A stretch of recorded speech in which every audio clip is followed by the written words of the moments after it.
La question Zelensky, c'est la question Kolomoïski. On peut pas sortir de là. Zelensky, c'est un acteur. Donc, quand on a un acteur, on peut regarder le film, mais on peut aussi se demander qui c'est le producteur. Et de toute façon, c'est une production, c'est une super production, la présidence Zelensky. D'ailleurs, elle est conçue comme ça, elle est revendiquée comme ça. C'est une production télévisuel. Lui, c'est un acteur.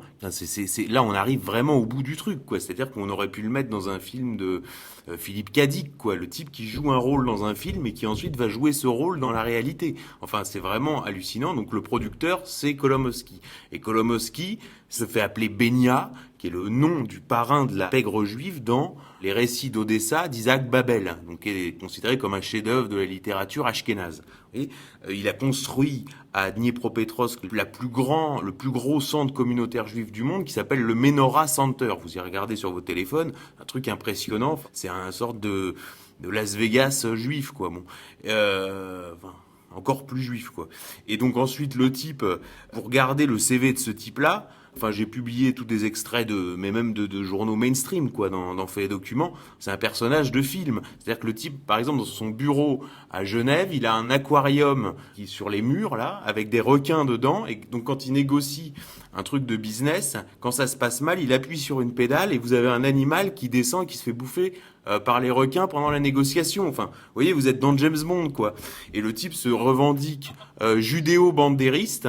Donc, vous voyez, comme ça, il se marre. D'ailleurs, il co-dirige la communauté juive d'Ukraine avec un type qui s'appelle Vadim Rabinovitch et qui, lui, finance le parti pro-russe en Ukraine. C'est assez marrant, quoi. C'est-à-dire qu'en fait, ils en ont vraiment rien à foutre. Ils ont les deux fers au feu, qui lui, en plus, est poursuivi par le FBI pour trafic d'armes avec les talibans. Enfin, je vous dis, c'est le Far West complet, quoi.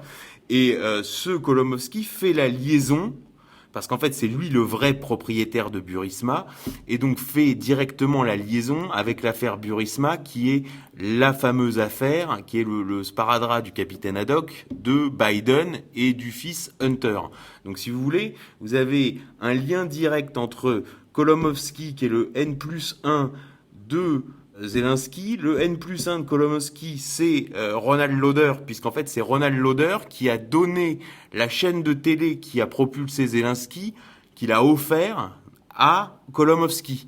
Donc vous avez cette architecture-là. Et ensuite vous découvrez que la première société, la plus grosse société gazière ukrainienne qui s'appelle Burisma, donc qui a corrompu Biden, est en fait propriété de Kolomoïski. Donc lui c'est la clé.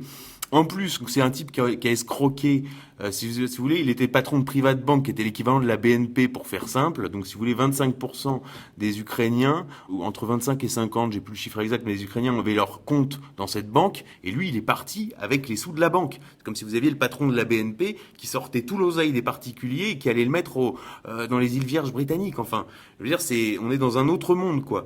D'ailleurs, tout l'argent a été réinvesti. J'ai regardé où il a réinvesti son argent, parce que maintenant, c'est le plus gros propriétaire en immobilier du Midwest de l'Ohio, et il l'a réinvesti exactement dans la zone géographique qui est le fief de Wexner, qui était lui-même le parrain d'Epstein.